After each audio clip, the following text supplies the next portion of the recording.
Do some agricultural thing. Small area.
Hello, everybody.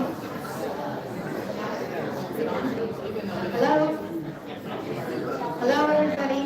Thank you so much for coming. Is it on? Can you guys hear me? Okay.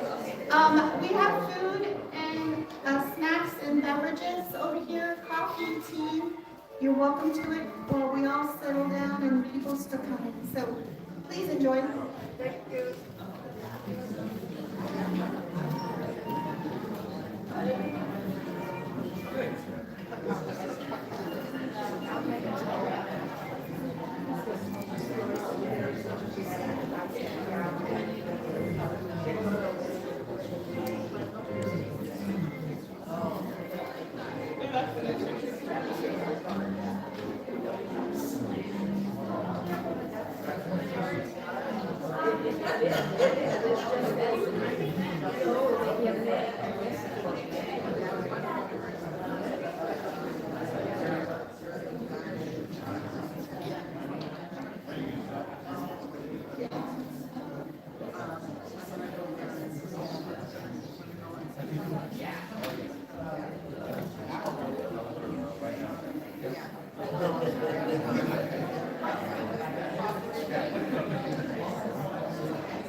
We're going to be starting in about 10 minutes.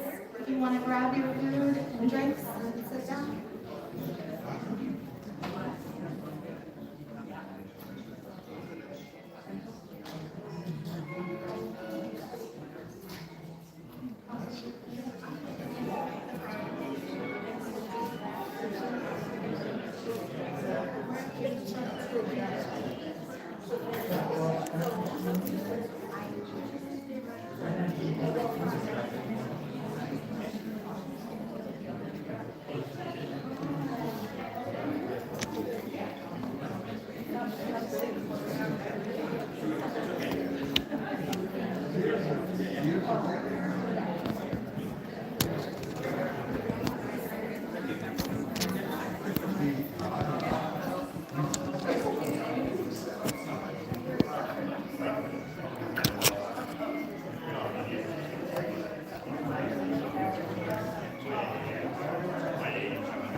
Good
afternoon, everyone.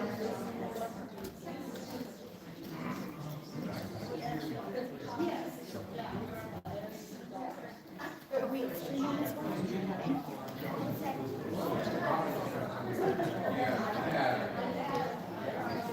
Good afternoon, everyone. We're going to be starting here.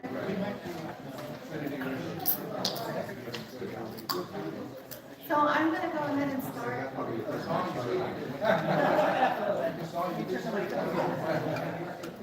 Thank you, everybody, for coming. I know some people came from very far away, and I know that there's some people on the streaming, so thank you so much for participating. My dad wouldn't have wanted to be this, wouldn't want it to have had a very strict program. He loved stories, he loved memories, he loved spending time with each of you. And so what we are going to do today may be a little bit different, but it's definitely something that really fills our heart, is to know your stories of him. And so what we're planning to do is the family will come up and tell memories and stories to share with you. And then what we're going to do is open up the mic for anybody who would like to come up and say something. I know it'll get really sentimental and I probably will cry up here, but I just wanted to say that it's really amazing to see this room full. And I know he impacted all of our lives in such big ways. And I'm just really grateful for him in our lives. So you'll see around the room pictures of his life. You'll see a lot of Guatemalan fabric. You'll see Euler's equation, which he said was the most beautiful mathematical equation back there. Definitely a mathematician at heart. You'll see albums of pictures of his life. You'll see a little area that's giveaway stuff as well, and you're welcome to take any of that you like. But he had 2 patents, I don't know if everybody knew, and he also published a bunch of articles, and there's a sampling back there for you to look at and enjoy. And if anybody can read that thesis, amazing, because it's in some other language. I don't know what it is. The music list that was playing was his favorite music, and just he had such a eclectic view of music, and he always brought Miles Davis and CCR and like ranchero music, and like he had such an eclectic taste, and I think that's definitely rubbed off on me because I'm the same. So I would like to finally say that I'm extremely grateful for you, and so I'd like to go first, but I'd like to invite Jen up. So Jen is her daughter, or his daughter as well, and just so that you all know she'll come after me, and then Robin will come up, and then our nieces and nephews will come up and say something, and then we would like to open the floor for stories, because we've only known him as our grandfather, or our dad, or a brother, or just that family piece of it, but he had a whole life that was without us. We'd love to hear your stories. So what I'd like to do is start my story. My words My dad always stated that the thing that he was most proud of in his life was his kids. For me, being his daughter was a gift that I can never repay. I've been asked to be one of the keynote speakers at a conference next week. And as part of that speech, I wrote about my life journey, and it really brought it to my heart. What an amazing gift. Not only did my birth mother give me to be able in her heart to let me go, but also Charlie and Sheila, my parents, to adopt me and raise me as their daughter. No moment in my life have I ever felt that I was not part of the family, and that's such a gift. My dad used to tell this story of my adoption. It's never been a mystery that I was adopted. I always, my sister Cheryl and I, we always introduced ourselves as twins. And if you know my sister, we look nothing alike. And it always brought a lot of confused faces, and we just loved that. It was so fun. So my dad used to tell the story of my adoption as a mission to quickly hide me from my evil uncle who wanted to take over the Mayan Empire. And I was next in line. My ancestors had to quickly change my name and hide me out of sight. He said it was a mission to keep me safe until I could take back the rightful reign of the kingdom. He loved to tell me that I was a royal blood of Mayan descent, a Mayan princess. But the story changed every time he told it.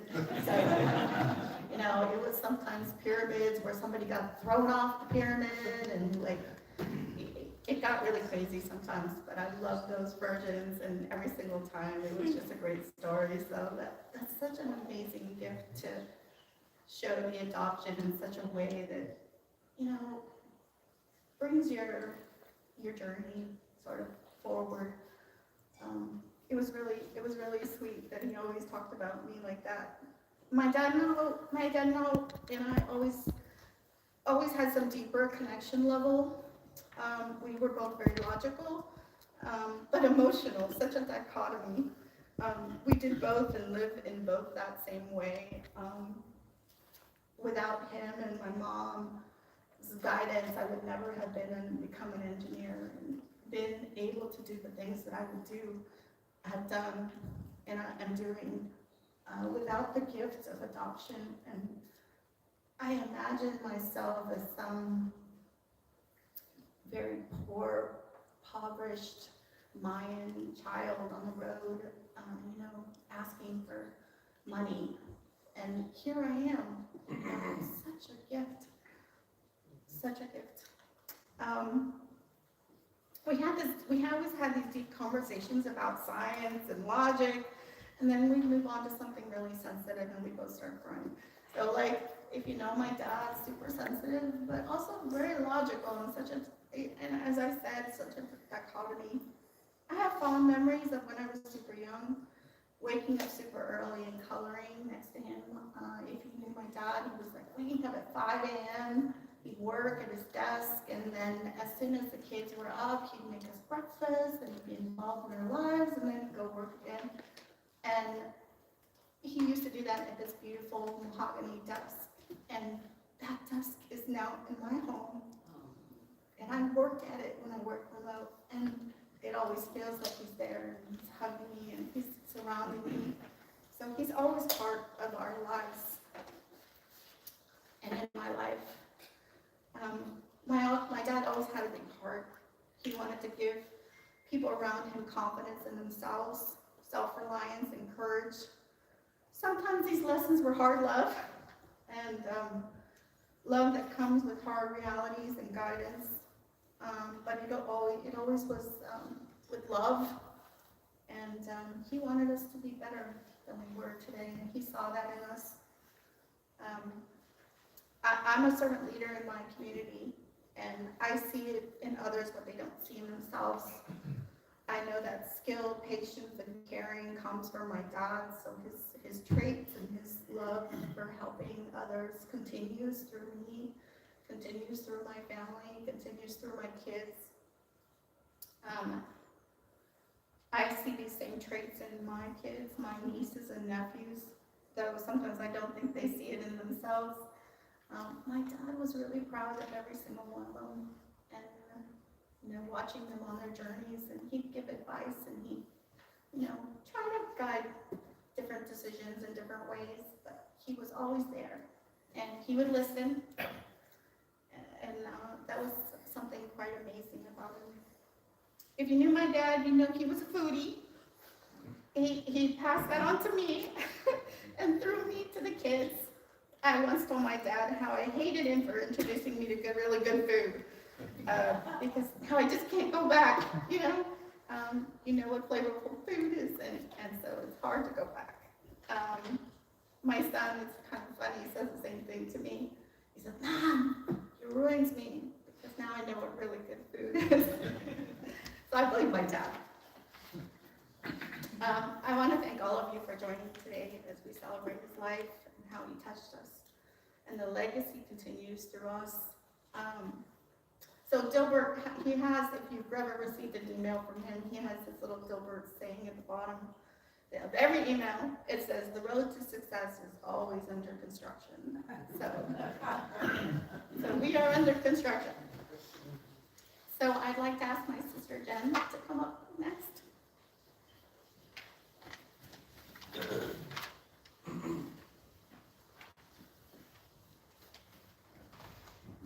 Hi everyone, my name is Jen, for those of you who don't know me.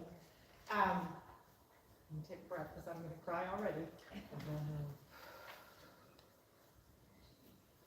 I have been fortunate enough in my life to have 3 parents. Charlie was my stepfather. He was married to my wonderful mother, Beth, for about 12 years, before cancer took her away in 2010. But despite losing her, Charlie remained in my life as a really central figure for the rest of his life. And by the time he passed away, he had been a part of my growth almost as long as my mother had. And as is the case, I'm sure, with all blended families, we didn't start out particularly close. But over time, I came to see and love what a really special and unique man he was. Not long after he and my mother started dating, she was diagnosed with breast cancer.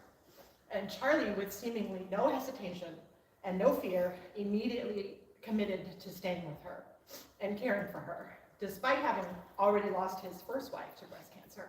And I just think what strength that must have taken to be willing to go through that again. Unfortunately, my mother did go into remission, and they had a lot of good years together. When the cancer did finally come back, he was the best caregiver anyone could ever ask for. She was loved, she was looked after, she was provided for until the very end. And he did that. I never worried about her in his hands. And more than anything, he made her so happy. I think those were the happiest years of her life, that she was with Charlie. He was an amazing partner and amazing caregiver for her, and I will be forever grateful for that to him. And then in the years after she passed, Charlie made a really concerted effort to be in my life, despite my mother not being there anymore. To be a father to me, despite my own really hard years and me being not so pleasant to be around for a few years. Despite my own battle with cancer, he stuck around, he never wavered, and he never left. He was always there. And he always included me in his own family.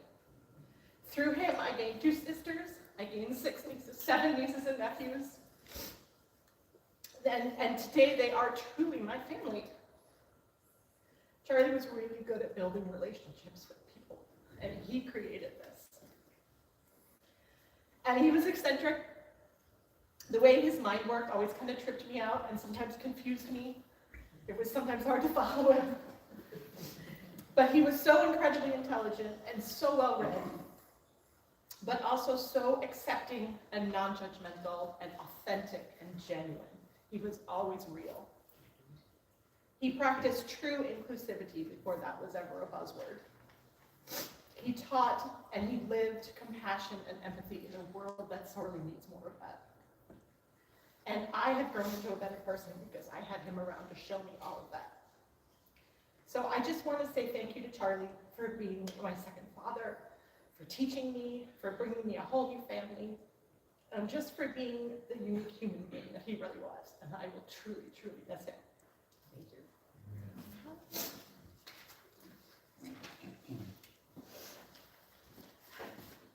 Okay. So, Dad had a godson. His name is Damien Birch, and he wrote a letter, and I'm going to read it on his behalf. It's a little long, so if you'll just be patient with me. Damien's a talker, so he will continue to talk until the very end. So, this is from Damien. Hello, everybody. My name is Damien Birch, and I'm Charles' godson. As you may know, my family is eclectically diverse. I met Charlie when I was 14, a troubled teenager who survived childhood trauma and lost in the foster care system. I was headed into a very hard life, and had it not been for Charlie's mentorship, his CASA work, and his genuine care for the well-being of a kid he barely knew, Charlie saw potential in me when I didn't see it in myself. He gave me so many moments where, from his heart, and most of all, he gave me a family, a place where I belonged. He shared with me his most precious things, his family, his friends, who accepted me as I am and loved me unconditionally, even after my worst mistakes, which have been many. Mistakes for which the consequences have kept me from being present with you today. But we honor Charlie's life and his legacy. Mistakes which are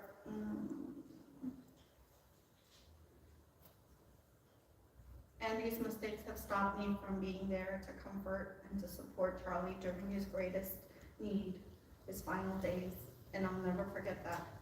As I write this tribute, I am grateful that I still get the opportunity through Alicia to express my thoughts and how much Charlie means to me and how he changed my life profoundly.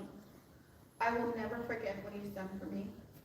I will take the lessons he taught me and things I have learned during my time away and never again risk losing those opportunities Charlie gave me and the family that he gave me.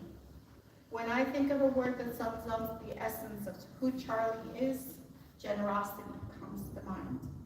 Charlie was the most giving person I have ever known.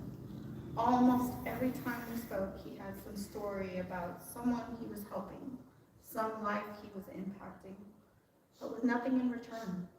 Some charitable tasks he was involved in for a friend, a family member, a person in the community who needed help, and Charlie would reach out and help, and he would try to support and guide. He freely gave his time, his guidance, and many times his finances to support somebody. He had an amazing ability to teach you something, even when you didn't know you needed to learn it. Most of the time, it started by letting you fail first. Then he would help you pick you up the pieces and consulting you and guiding you what didn't work and why. His love was something tough, but always true. I never felt judged by my mistakes, great or small, though I had to learn. They were always turned into a learning lesson.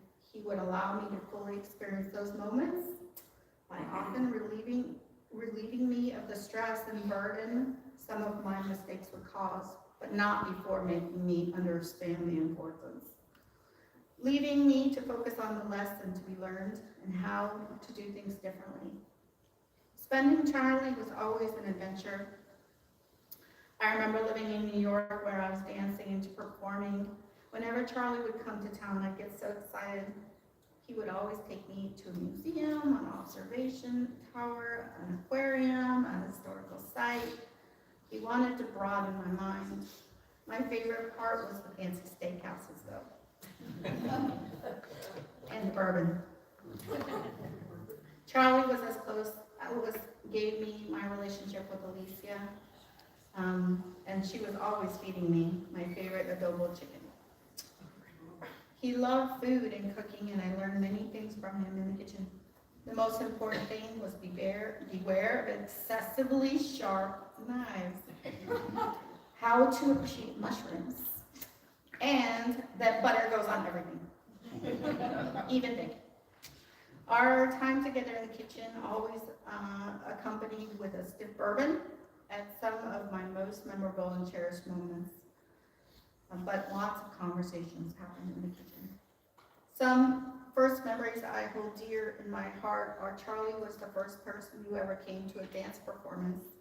He loved to watch me dance. He was the one who supported me chasing my dreams, moving to New York to become a dancer. I always used to think of him while I was training, knowing he would be impressed with how much better I was from the last time he saw me.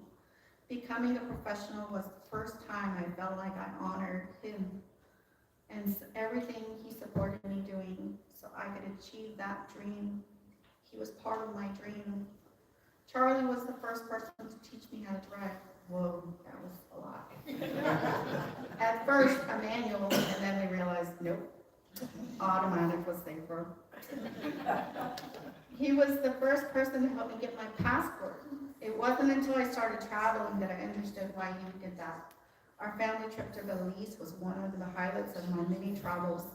My journeys to Europe and the Caribbean were inspired by my own love of travel, which was birthed through that passport.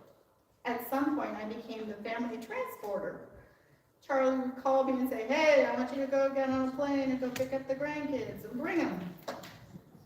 I'd hesitate. Surely he knows I'm like a starving artist, which he would then say, don't worry about it. I got the tickets. So then, of course, I said yes. I'm curious, he says, was it just me or did Charlie never really say goodbye when he called you? He would just kind of hang up. I don't know if any of you experienced that. Anyway, he would say, great to hear from you. Thanks for calling. And then all of a sudden you hear that. Most importantly, Charlie was the first person who showed me that what giving was. He showed me why it is so important to him and that he made it seem effortless to do so, whether it was charity, volunteering, donating his time. Charlie was the best at giving to others. In closing, I want to share that Charlie gave me another chance. When the world had almost swallowed me up, he encouraged me to chase my dreams, face my fears, and overcome great adversity. We shared headaches on many occasions, disappointments, mistakes, but he was always there. He had a way about him that just eased whatever turmoil I was going through in life's abundance of traumas. Death of close friends, overdose, accidents, each step of the way preparing me to how to mentally and emotionally deal with losing someone so important to me. He always had the best advice on how to process loss, even when it was hard to hear. Now I understand why he was so clear in his mechanisms for coping with death. He was preparing us for his last days. Charlie always had a unique and slightly morbid perspective of ending life. He was adamant about leaving behind as little drama as possible. He organized everything.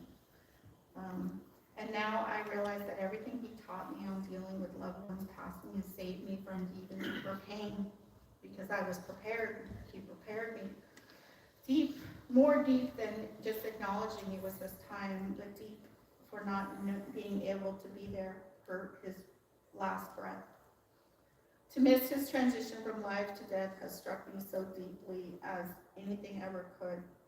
However, I am so thankful to Alicia for being able to conduit for my thoughts and wishes toward Charlie and the wonderful person he is. Thank you, Dad, for taking me into your heart and giving me a life to live, worth living. Thank you for believing that even in my worst, I'm still worthy of love and a family. I will do everything I can to continue your legacy and the principles you taught me since the day we met. I may have forgotten a few, but I know Alicia will remind me. I will forever miss you until the day we meet again. love your son, Damon. I know, I want to clap, right? And cry. So I'd like to ask Robin if she'd like to come up next and say a few words.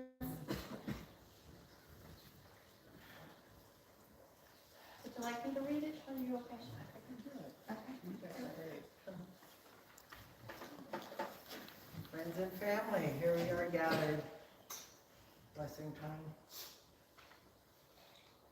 So,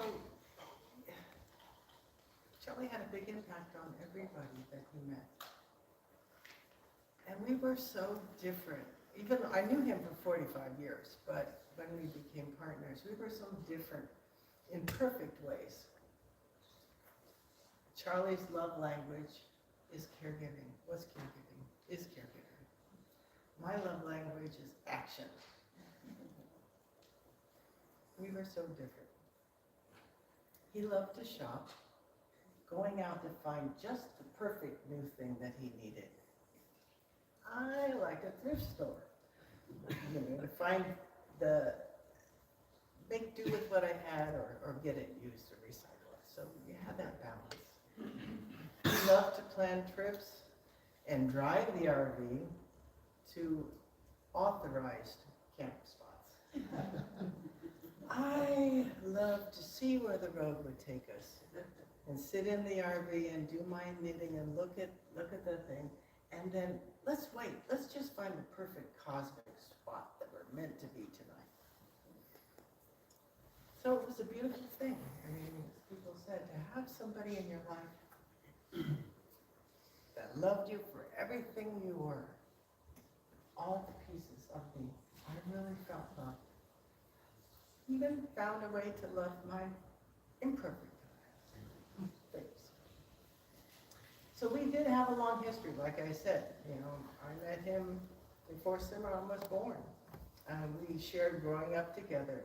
We shared raising our kids, our incredible careers, and we hooked up together in our retirement.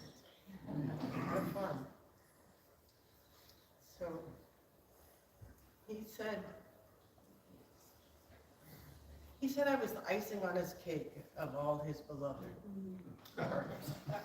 And so together, I feel like we certainly shared almost 14 delicious years together.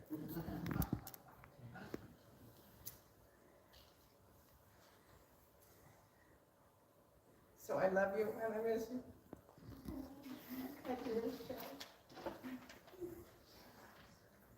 Yes. Good guy. Good guy. Okay, we're all gonna cry. Okay. I'd like to call the nieces and nephews, whoever would like to come up and say something. Anybody? Okay. This is Heidi. Hello, everyone. How are you? Good. Good. Someone answered. Thank you. I appreciate it. I'm Jaime, his youngest grandchild, and I'd like to just give you a quick speech I prepared. So I'd like to thank everyone who's come here to celebrate Charlie Yarbrough. We're all here because my grandfather touched the lives of everyone here, not in all the same way, but definitely made an impact on all our lives. And Charlie stood as the rock in our family, someone to guide us, as you've heard already, and to lead us in the right direction, even if he did let us fail first, sometimes gloriously. And I would like to just give a quick memorization that I remember how I got to spend a month with Charlie before he passed, and I love that he remembered. I remember how he loved to talk and would tell me stories about his life, sometimes the same ones over and over again, and they would change just ever bit every single time, but I did love that. I remember how I'd drive him to dialysis in the morning sometimes, and how we'd get tamales in the evening, and he was a very kind, working man, and he was smart beyond all belief, very well read. He'd teach me things I didn't even consider to be possible. And above all else, I remember that he loved his family and his friends more than anything else. And that's led us all here today. He was a fantastic man. I'd like to just say thank you, Charlie, for everything, and let us honor you by living with the same love and dedication that you showed us.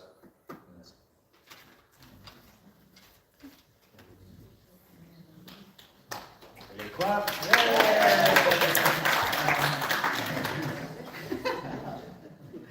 You know, he used to be shy.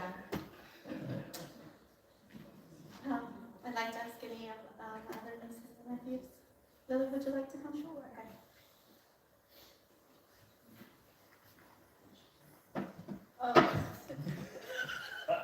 So I'm not good in front of people. It's a tough crowd. I don't know if people can hear me. But I'm Alicia's daughter. I'm one of Charlie's granddaughters.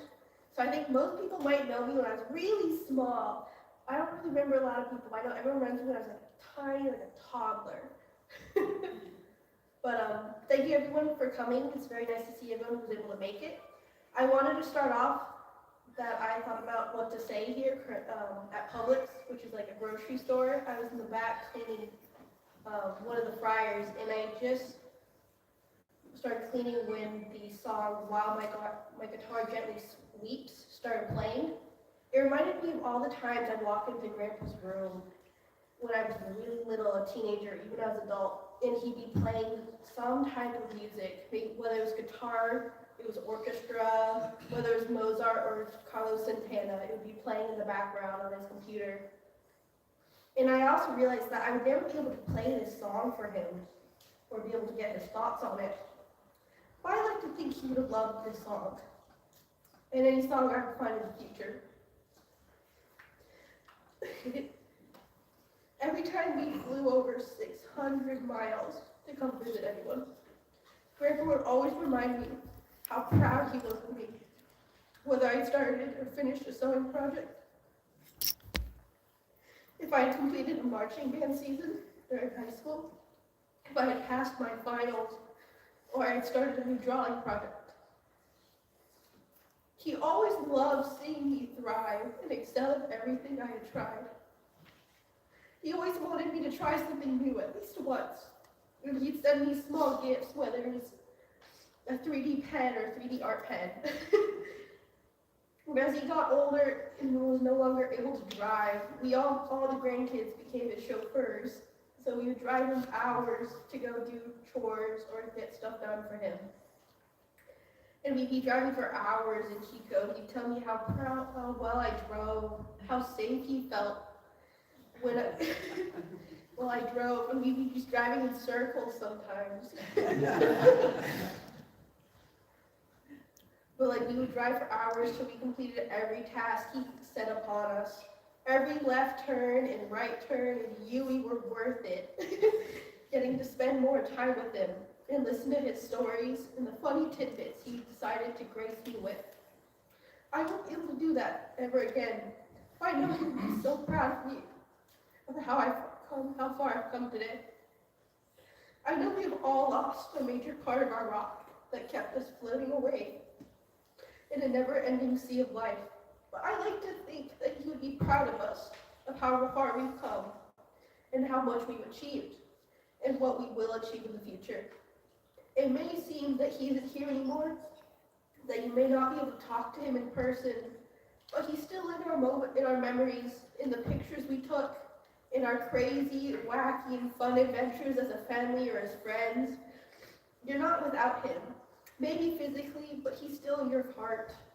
He's still in your memories, all the good, the funny, the bad, the sad, and crazy times you had with him, that you created with him.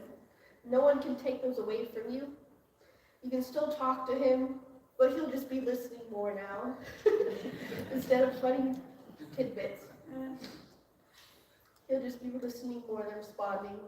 You can still honor him and still make him proud by staying true to your heart.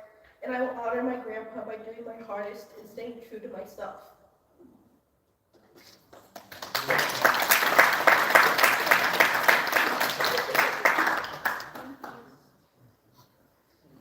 Kaylee, Emily?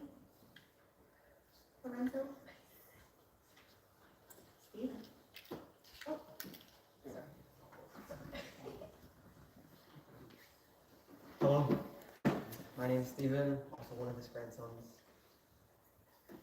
I'm not a big speaker either. I'm more of a dancer.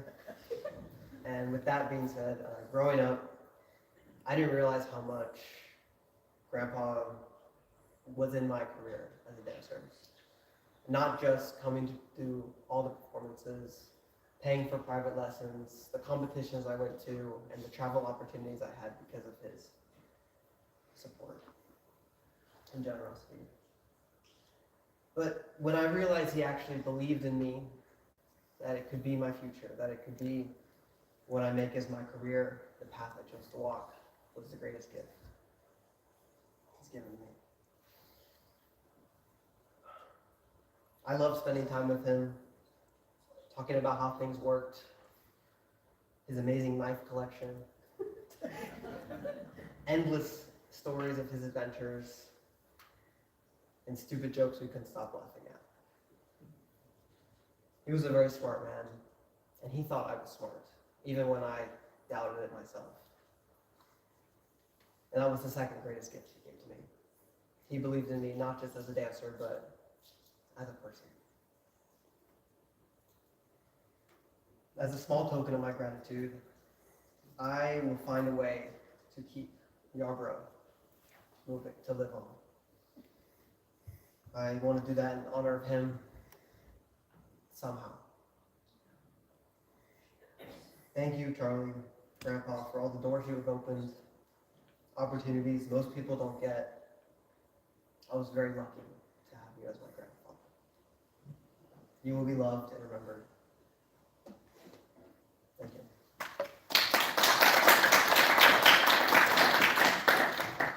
Kaylee, would you like to come on?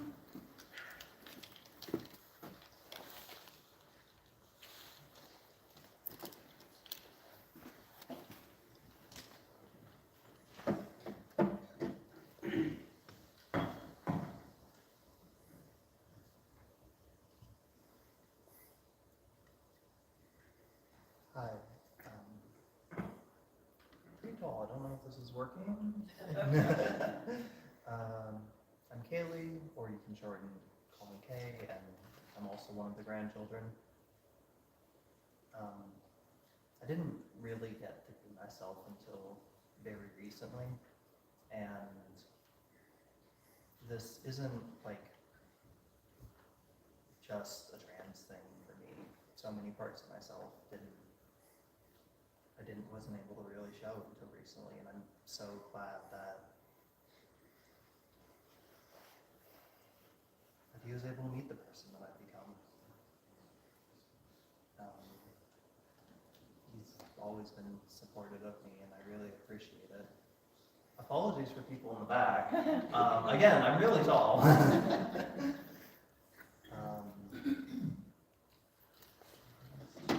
Thank you.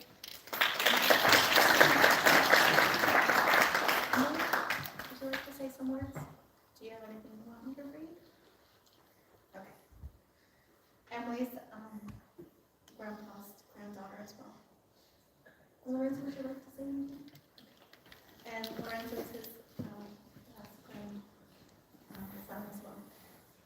Am I missing somebody? Thomas. Thomas is, okay. So Thomas is Zumi, and he's the last grandson. So we've walked through our family, and I hope you enjoyed the little stories and the thoughts. It is very hard to talk about him because he was such a big part of our lives, and it's heartbreaking, but it's also beautiful that he made such an impact on so many people. So I'd like to open the floor and mic for people to tell stories, memories that just really impacted you in your life. I do give a warning, not too long, because some of us really like to talk. So, and would Cimarron or somebody like to, I just thought of you because I just saw your face. Would you like to come up? You were like a grandson too. Yeah. Give me a second to collect my thoughts. I'm so appreciative of Charlie and the time that he had with my mom had with Charlie, and all of his love and support and all of the adventures that they had together. And also especially for his relationship with my kids, with Luca and Julian. He was one of their grandpas, and that was so special. He was such a lovely and warm person, and loved to listen to all of their stories and share all of his stories, as you guys have already mentioned.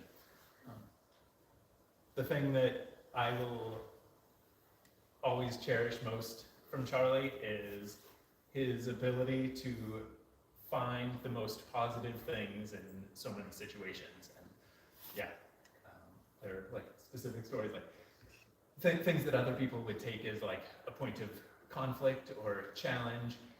He had such a great ability to see the other person's perspective and understand where they were coming from and turn it into a positive story about something. So that ability to see the best in other people's intentions and skills and abilities is something that I will always remember. I want to thank your family and Charlie for being such a wonderful part of my family and my kids. Thank you. Thank you.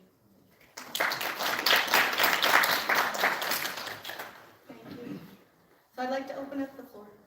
Is there somebody who would like to come up and speak? Thank you. If you'll give us your name.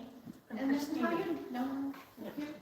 And let us know how you know him. Okay, hi, I'm Christina, and I'm across the street neighbor of Robin and Charlie. And when they first started dating, we were very nervous. And we said, who's this guy?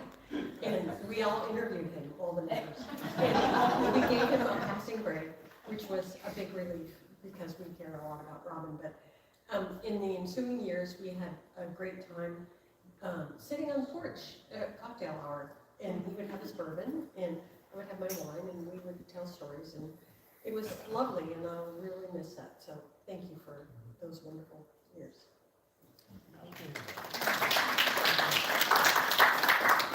Thank you. Who's next? You all don't have any stories? Come on.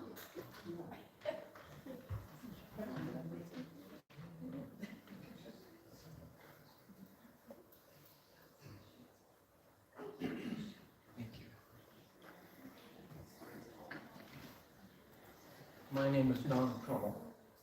I met Charlie at Berkeley. I was a freshman.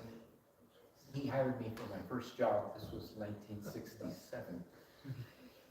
He invited me to his house, and I met Sheila, and Cheryl was a little baby. So the interview consisted of a dinner, and I showed him some of my work, and in those days we had the big computer paper with the bands and all that. And so I guess it went well, because he hired me. So at some point, at the end of the dinner, he offered me a glass of brandy. I didn't know what the heck that was, but it was, yeah, sure, I can be big. And so I thought it was something like wine, and I took a big swig. And so that lesson I learned there was, if I was going to get further in my career, I better learn how to drink. And so I showed up at the Survey Research Center, and one of the fun things is he had a lifelong colleague and friend, Joe Wiseman. And I used to ask Joe questions about portraiting. Well, Joe got tired of that after a while and told me RTFM. And so in software development, that's read the asterisk manual. That was very useful. So Charlie was going through getting his PhD, and I had just started calculus, and he was doing high order metric stuff in statistics. And so he would write the equations on the board, and probably my biggest contribution was I noticed that he miscopied an equation. And so I was writing a random number generator, and I wasn't getting the expected result. And I showed it to Charlie, and he looked at it for a little bit, and then he nearly fell off his chair laughing. He said, Don, you've rediscovered the central limit theorem. So all this stuff motivated me to improve, and he was essentially my mentor, so I sort of feel like an adopted member of the family. And I worked with him 3 times. One time, Cheryl was dying of cancer, and he needed somebody who could be in the house because he was working from home, and the remote connections weren't that popular at the time. And so I felt very special to be able to be there while that was happening.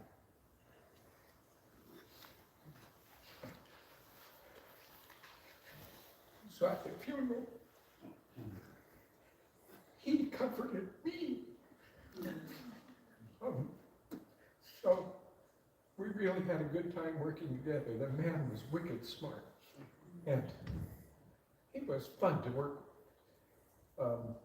The last time I helped him was a couple years ago. I don't know, he was working in a thing called Blind Safe, because even in his time off, he was helping people. I miss him. Thank you.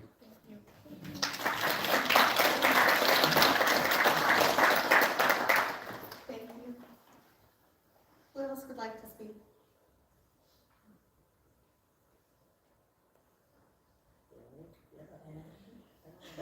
Joe? Karen? Danny? Juan? I see you.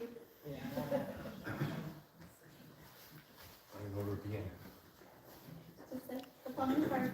Hi, I'm Danny Wong. I got to meet Charlie in 1982. I started working for the company that he, Joe, and Leif started. So I've known him for a long time. For the first probably, 15 years of my career, I've always went to him for advice, and he was more than happy to give it almost every time.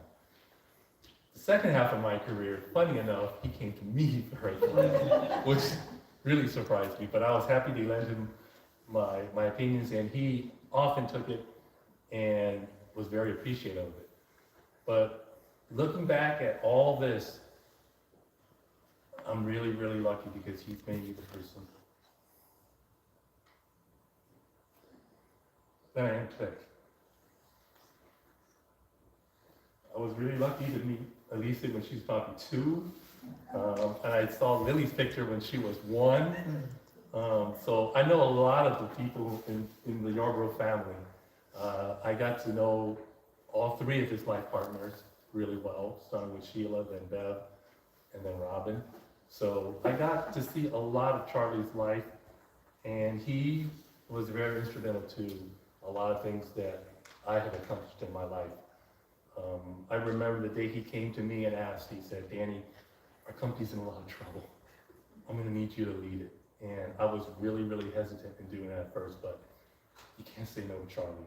And so the next 3 years were pretty grueling, and we got the company back on its track, and 3 more years after that, we sold it. And we were lucky enough he retired before that, but then I got to retire. So that was really nice. But Charlie was like a brother to me, a really good friend to me.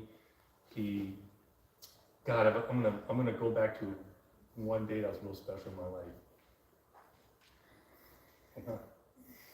My daughter Jackie was born with a lot of health issues.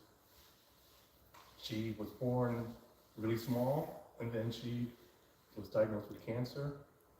And then when she was 2, she needed her liver resected. And I remember sitting in the waiting room while she was being worked on. And Charlie said, "You're not gonna sit there alone." He came down and he sat on me the whole afternoon. That was really special to me. That's the kind of person Charlie was. The other thing that I remember was when my father passed away, and I called him to say, "I can't come to work today because of this." And he said, "Take as long as you need, even if it's months. Don't worry about it." That was Charlie. Thanks.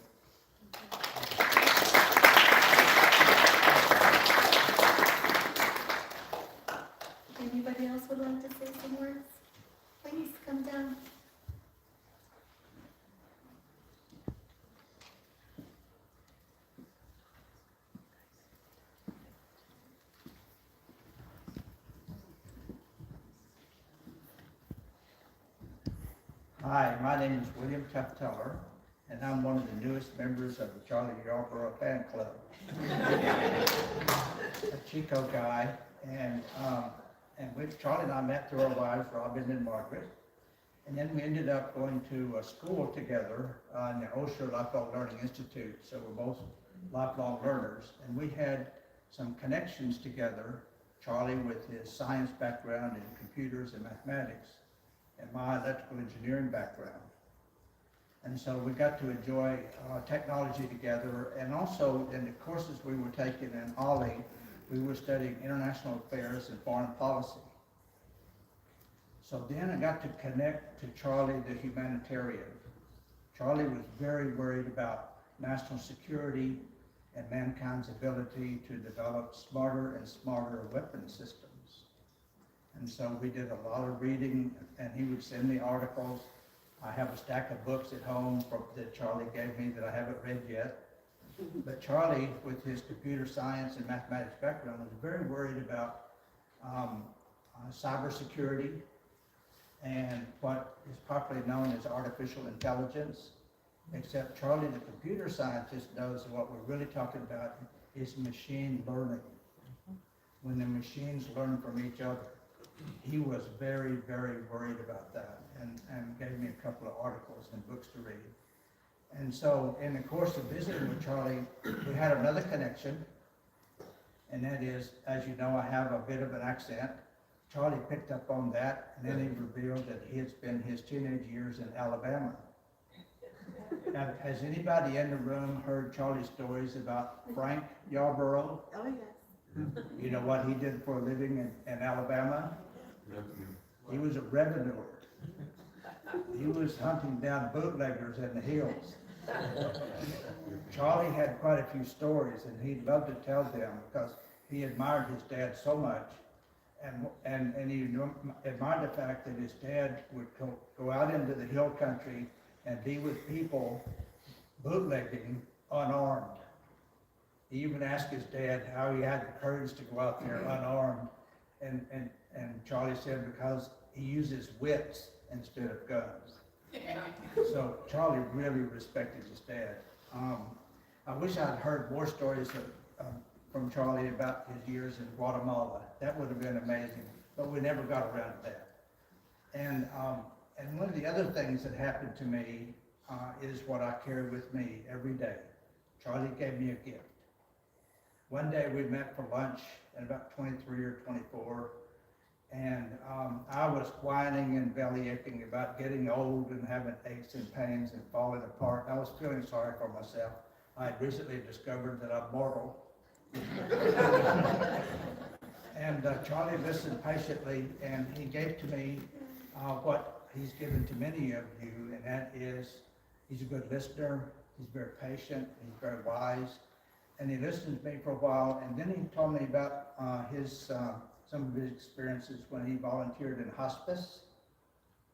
You know, he did that. But and it certainly fitted his temperament as a humanitarian, kind and loving person. But he listened to me for a while, and he told me a story about a family in a hospital and around a loved one's deathbed. And the family was very, very upset, and it was very tumultuous, and it was just getting worse all the time. And Charlie took the family out and had a long talk with them just to calm them down a little bit. And what Charlie shared with them, what he shared with me that day was acceptance. Acceptance for the things we cannot change, and work on the things we can change. And that's the basis of many of the world's religions and so on. But boy, it sure struck home to me that Charlie had given that gift of love and knowledge and insight to a grieving family. And it's helped me to understand, okay, I'm getting old and falling apart, I'm just gonna have to get used to it. So I think about Charlie every day. Thank you.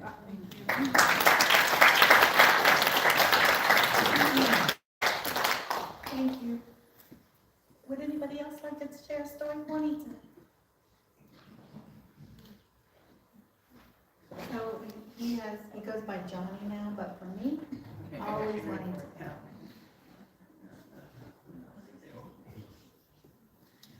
You're gonna have to tell me to shut up. I'll time you. I feel like we're so lucky, so blessed, so fortunate to be here, to cherish and soak up the bounty of offerings that Charlie has given to each one of us. Honestly, just do like this, it is too much, because I'm a big fan. My name among the family is Juanito, because I was working, building Charlie's home with Sheila and Charlie, with 2 other Johns. And then the toilet showed up and someone said, the Johns are here. And I said, what? So that's when I became Juanito. I haven't been confused with the toilet since. So I'm gonna take the lead from the Haleyville entree, because I'm a swamp person from Louisiana. And Charlie and I shared a lot of love for the music and the food and the characters. So one story that it was very moving to me that Charlie cared about was his father's integrity.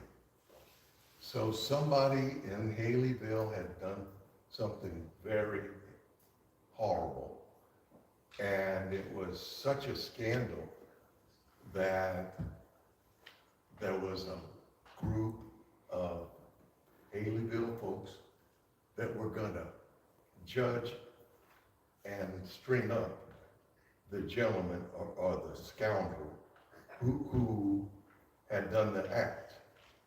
And Charlie's father got wind of this. So he was federal, right? And they all knew this character was with firearms and alcohol patrol. And Charlie's father sat in his car alone all night long. And his presence prohibited those characters from stringing up the man prematurely. And Charlie loved that quality of his father, to stand up for something that he believed in. A story before that, I think Charlie was like 4, and he was with his grandfather. And check it out, Charlie's grandfather had been in the military and had been wrongly accused of murdering somebody, and he hightailed it out of town and took on a new name. And it was Yarbrough. And he was with his grandfather, and they went into the little garden shed. And the grandfather reached up behind something, grabbed a bottle of Jack Daniels, took a hit, and he says, "Now, Charles, you don't have to say anything to your grandmother." So that's kind of interesting, because we know Charlie loved his bourbon. And I didn't write down all the stories, because I'll tell them to you later. And I'll write them down.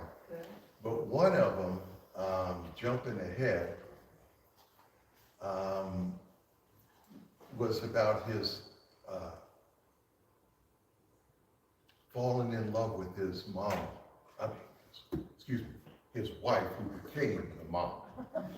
And so Sheila was a year older, and she had epileptic seizures. And Charlie, true to form, with his amazing compassion and empathy, just took it on I'll love you. It's okay if you have epileptic seizures. I want to be with you. And so they began their romance and ended up getting married fairly early. And stayed devoted for their marriage, went down to Guatemala, and Jaime got to hear this story with me. I had never heard it in Guatemala. So here is this brilliant guy working with folks trying to figure out about the health needs, nutritional needs of the folks in Guatemala. And among other things, they discovered that if you had access to 2 servings of beans, that you could play soccer after working your ass off all day long. Learning about nutrition. And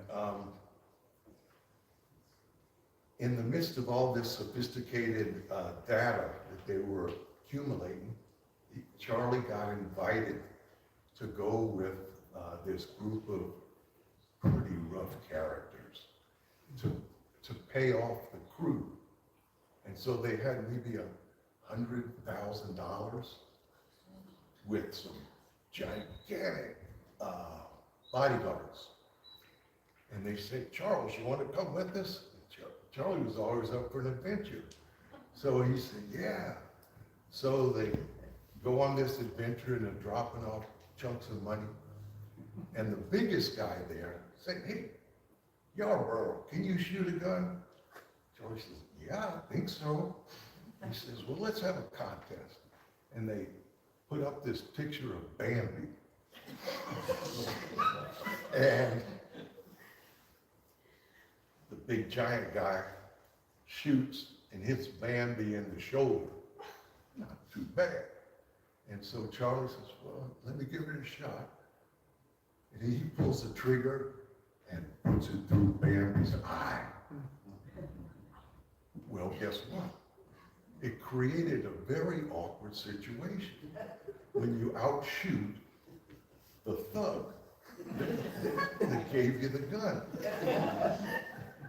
Anyway, Charlie got out of that, and on a personal note, Charlie was probably the most influential person in my life. Hired me to build my first house, tolerated my ineptitude.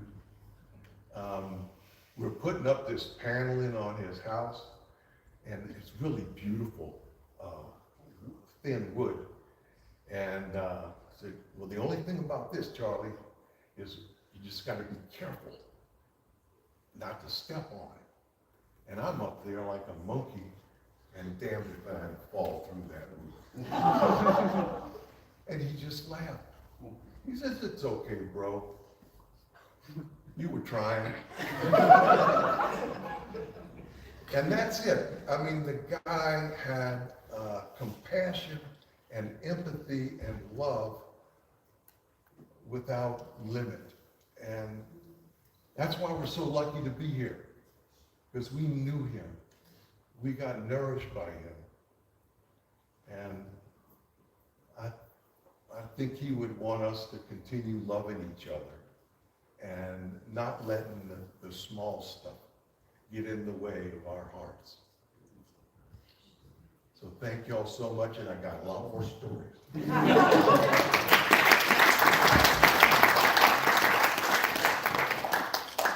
Thank you, Anita. Anybody else? Sure, Karen?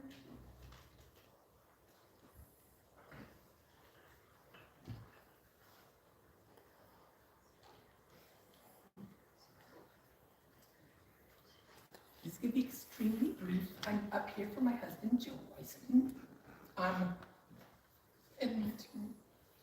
And we've been part of Charlie's family forever. I met Joe when I was 23, and Charlie was already part of his family. And He helped us through so much, and he's been awesome. But that's it.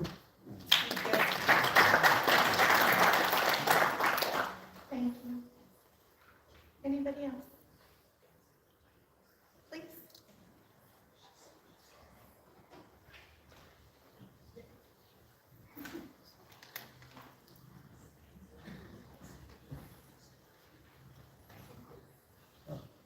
My name is Bob, and first, thank you to everybody who's been telling the stories, because you filled in all the various parts of the Charlie I knew, but so many of the details I didn't. And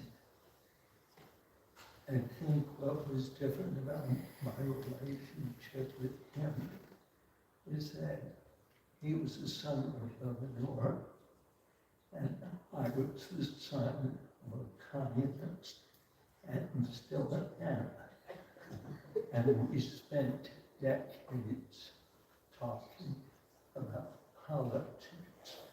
And some of you said Charlie had emotion and logic and inclusivity. That was the man I knew, the man who also loved bourbon. And I remember when that house that one of the doctors described was being built, and the long process and the ups and downs. And when we planted the figure, Joe and Judy and Charlie and Jill and all of us, and I don't remember if you were there or not, but there was a lot of lines. And I think there are so many things, but his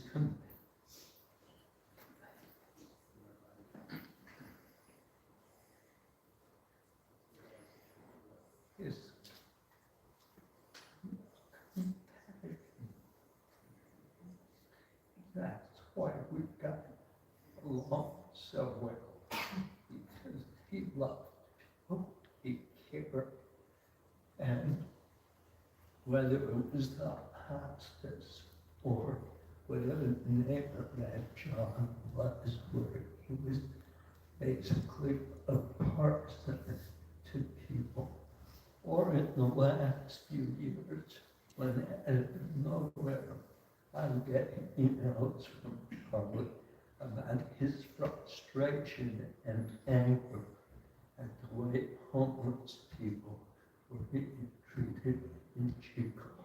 And then he fought and fought and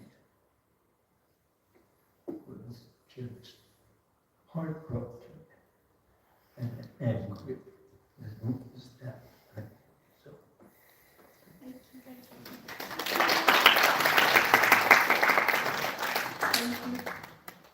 Is there somebody else who'd like to speak? Okay, I have a short please. I just want to say he was a child until the end. You know how kids walk on the curb? He has his cane, he's 82. He's walking on the side of the wall. He doesn't want any help, but he's still a child.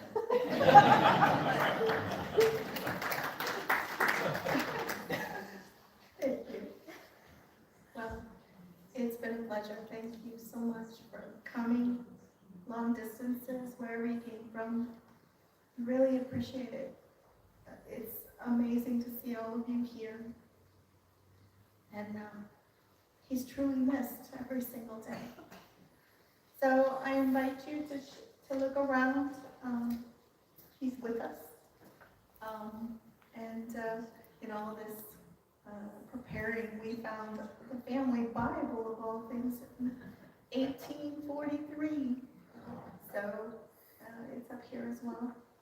And I just want to say he has such impact on all of us, and I'm forever grateful and just miss him every single day.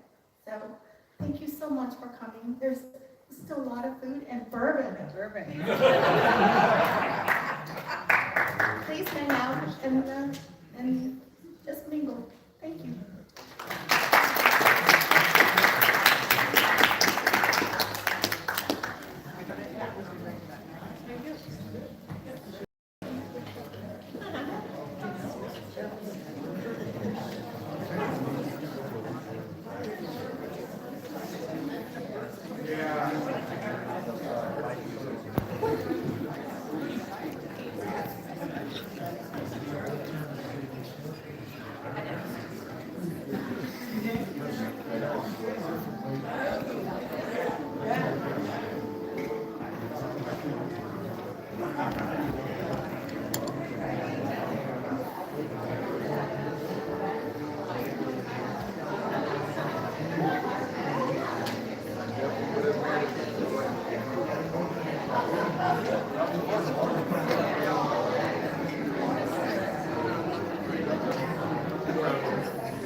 Oh, okay.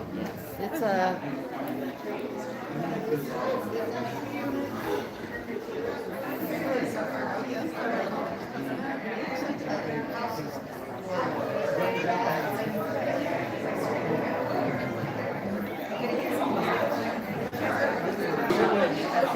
Yeah. I live in Portland. Right.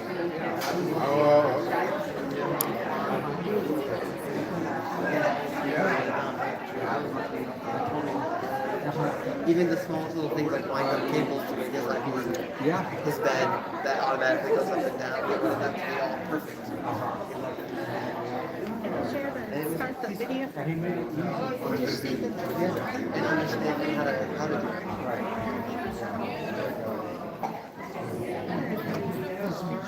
Oh, you too, man. I had notes, but I didn't actually. Yeah, I kind of gave that. Yeah.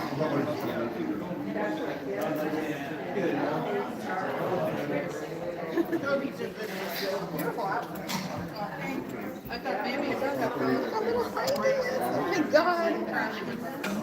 Picture was so cute.